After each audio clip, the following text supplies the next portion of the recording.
You may think 40 is the new 30, but your body disagrees. Once you hit the big 40, your body starts throwing curveballs. Muscles tighten, joints stiffen, and that nimbleness you took for granted is packing its bags. Flexibility isn't just about touching your toes though, it's your ticket to moving freely and dodging injuries. One recent study found that individuals with lower flexibility scores had a 5 times higher risk of dying within the following 13 years. Also, women in their 60s have 35% better flexibility than men in their late 40s.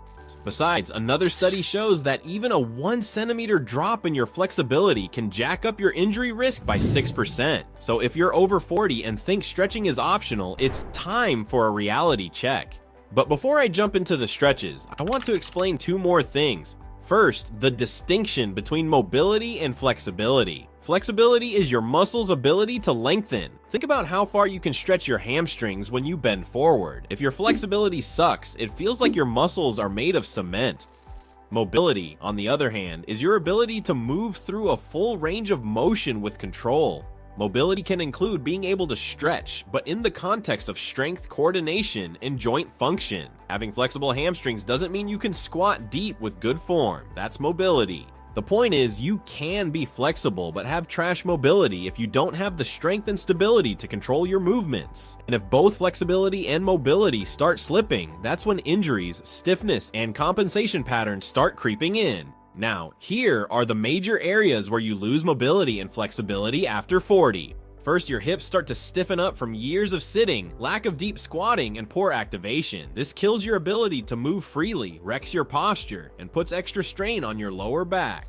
Another important area of the body that starts to slip is the shoulders. Losing shoulder mobility means your overhead reach suffers, your posture collapses, and your risk of rotator cuff injuries skyrockets. If you've ever struggled to reach behind your back or overhead without feeling stiff, your shoulder mobility is already compromised. Weak and stiff ankles are also common after 40, and they wreck your entire movement chain. If you can't squat deep, if your knees feel off, or if running feels awkward, tight ankles are likely the culprit. Most people never stretch or strengthen them, and that's a huge mistake.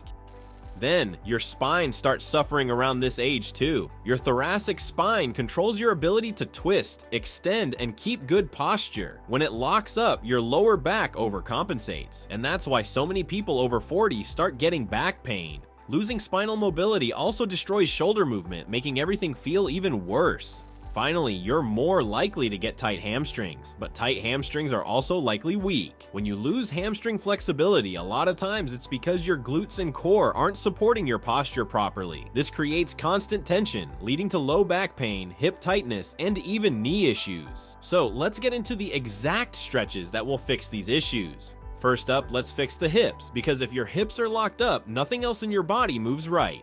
The best stretch here is the hip flexor stretch. So place a knee down and the other leg bent in front of you, then slightly push on your front knee to stretch your back hip flexor. However, I see a lot of people lean forward too much and arch their lower back, which completely misses the point. The goal here isn't just to feel the stretch, but to genuinely lengthen the hip flexors while reinforcing good posture. So tuck your pelvis under slightly, squeeze your glute on the back leg, and push your back hip forward. If you're doing it right, you'll feel the stretch deep in the hip flexor, not in your lower back. Hold for 30 seconds per side.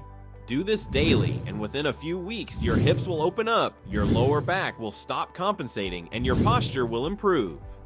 Now, let's talk about the shoulders, because once you lose overhead mobility, you start moving like a broken action figure. The hanging lat stretch will work wonders here. I actually have 2 videos about dead hangs, and you can see tens of people in the comments praise this stretch. So grab a pull-up bar with an overhand grip and just hang. You can hang in the doorway and your knees can be bent, or you can just do a simple overhead stretch if you don't have a bar or tree branch handy. If you're too stiff to fully relax, keep your feet on the ground and gently let your body drop. The key is to let your shoulders fully extend and allow gravity to do the work. If you feel your upper traps taking over, you're not relaxing enough. This stretch opens up the lats, decompresses the spine, and improves overhead mobility in one shot. Hold for 20 seconds if you're a beginner, but aim for 2 minutes.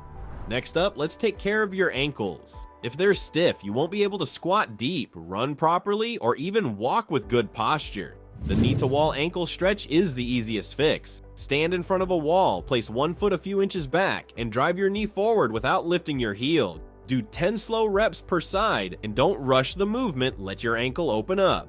Bonus tip, if your calves are crazy tight, grab a foam roller and loosen them up first. Tight calves restrict ankle mobility, and rolling them before stretching makes a huge difference. The fourth stretch that will do wonders on your body is the cat-to-cow stretch. The problem is that a lot of people rush through it and completely miss the benefits. Remember that you shouldn't be flopping your back up and down, but learn segmental control. So start on all fours, hands under shoulders, knees under hips. As you inhale, slowly tilt your pelvis first, then let the movement ripple up your spine one vertebra at a time until you're fully arched like a stretching cat. Then, as you exhale, reverse the motion starting from the tailbone, rounding your spine smoothly like you're pushing the ground away. Done right, this stretch improves spinal mobility, resets posture, and loosens tight mid-back muscles, which are the exact areas that get locked up from sitting all day. Remember to move slowly and breathe deeply. This should take a good 5 seconds each way, not just a quick up and down motion. Do 10 slow reps and you'll feel your back unlock in real time. The final stretch you must absolutely try is the standing hamstring stretch. But instead of just flopping forward and hanging there, you're going to use your muscles. Keep your spine straight, core engaged, and slowly lower until you feel the stretch deep in the hamstring, not in your back. So the trick here is to actively press your heels into the ground while slightly engaging your quads, which creates a neuromuscular response that lets your hamstring relax deeper into the stretch. Just like for the other stretches, hold for about 30 seconds. Do these consistently and you'll start moving like you did 20 years ago. Stiffness and pain aren't just things you have to accept after 40, but you need to stretch every day to improve your flexibility. So that's it from me. Now, I want to hear from you. Tell me your favorite stretches or the ones you dislike. Also, if you found this clip helpful, give it a thumbs up and share it with someone who might need it. It really helps the algorithm, so I thank you in advance. Now, let's move this chat to the comments.